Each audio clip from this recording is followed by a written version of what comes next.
প্রথমেই লিখছে ববির স্বামী কথিত, আচ্ছা কথিত স্বামী। আমরা জানি না তোমার বিয়ে হয়ে গেছে, তোমার স্বামী কোত্থেকে আসলো।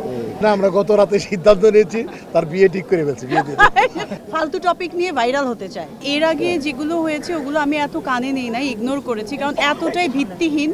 আমার মনে হয় না কখনো এটা নিয়ে কথা বলা উচিত হবে, কারণ এত ইস্যুগুলো আসে। আমি যদি কথা বলি তখন মনে হবে এটা ইম্পর্টেন্ট কিছু, বা এটা আমি ডিফেন্ড করছি এরকম ফিল হবে। বাট এখন 2-3 দিন ধরে যা দেখছি এটা খুবই কি বলবো, এটা খুবই দুঃখের, কষ্টের এবং খুবই ইরিটেটিং, যেটা টোটালি ইউজলেস একটা নিউজ।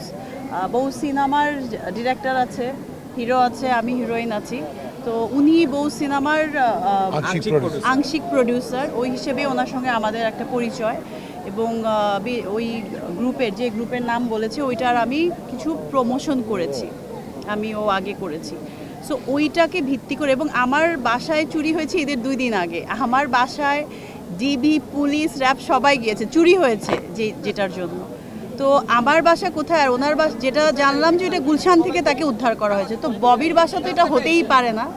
সো কিছু আমি সাংবাদিকদের কাছে আমি সবসময় কৃতজ্ঞ, কারণ আজকের ববি হয়ে ওঠার পেছনে তাদের গুরুত্বটা অনেক বেশি। আমি অনেক সাপোর্ট পেয়েছি, আমি এটার জন্য অনেক কৃতজ্ঞ। এখন যারা এরকম একটা মোবাইল হাতে নিয়ে উল্টাপাল্টা নিউজ করে মানে অনলাইন পোর্টালে দিয়ে দিচ্ছে, ওদের কথা আমি আসলে আমার কিছুই বলার নেই, যে যা পাচ্ছে তাই নিউজ দিচ্ছে উল্টাপাল্টা।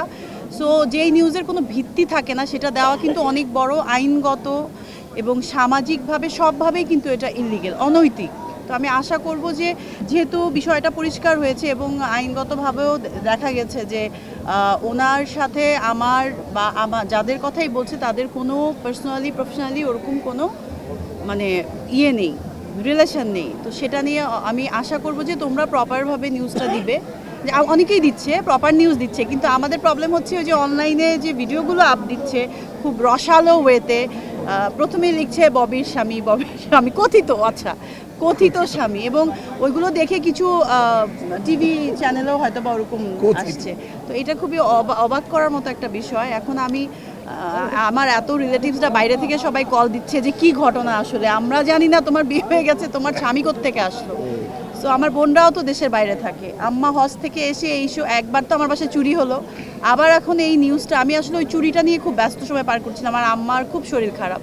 এর মধ্যে ওরা বলছে যে তুমি এটা নিয়ে হাইপার, আমার কাছের মানুষরা আসলে খুব সাপোর্টিভ, আদারওয়াইজ তো আমার খুবই প্রবলেম হয়ে যায়। তো বাট আমি আশা করবো যেটা সত্যি, যেটা অনৈতিক না, সেই নিউজটাই যেন মানে আসে।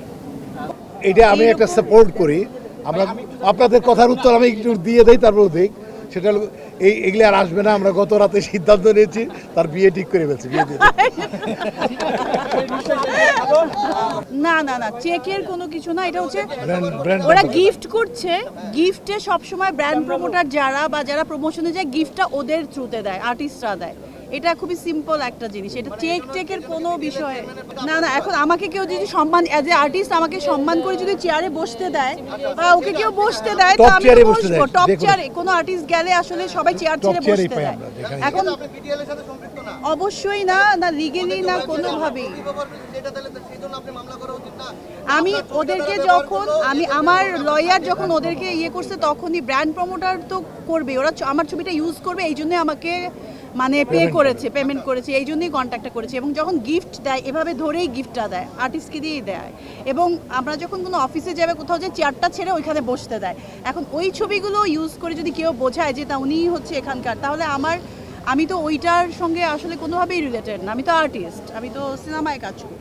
আর রেস্টুরেন্টের যে বিষয়টা, হ্যাঁ আমার রেস্টুরেন্টের 2 জন পার্টনার ছিলেন, ওইটাতে কিছু ঝামেলা হয়েছিল, এটা সবাই জানে, ওইটা বলার কিছু নাই।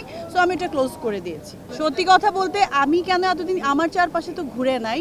সো কেউ যদি হাইলাইট হতে চায় বা আমার সাথে অ্যাসোসিয়েট অনেকে আছে, এখন আমি তো তার ভেতরকার খবর জানি না। কেউ যদি বাইরে অন্য কিছু বলে থাকে যে আমার সাথে, যেমন আমি কারোর সাথে একটু কথা বললাম বা একটা ছবি তুললাম, বললো যে আমার তো ববি অনেক ক্লোজ বা তাই অনেক ক্লোজ, আমরা একদম 10 বছরের ক্লোজ সম্পর্ক, এই সেই এগুলো, সেটা তো আর সত্যতা তো সেখানে পাওয়া যাবে না, সেটার যদি কোনো তথ্য প্রমাণ থাকে সেটা একটা ডিফারেন্ট ইস্যু। এবং কেউ কেউ আছে, এটা কিন্তু আপনারা জানেন যে কেউ কেউ আছে যে ফালতু টপিক নিয়ে ভাইরাল হতে চায়, এটা আমি খুবই অপছন্দ করি, এই জন্য আমি এটা নিয়ে কথা বলতে চাচ্ছিলাম না। এবং আমার মনে হয় আমার ক্যারিয়ার জীবনে আমি কখনোই কোনো কিছু নিয়ে কাজ ছাড়া, কাজের বাইরে কখনো ভাইরাল হওয়ার চেষ্টা করি না।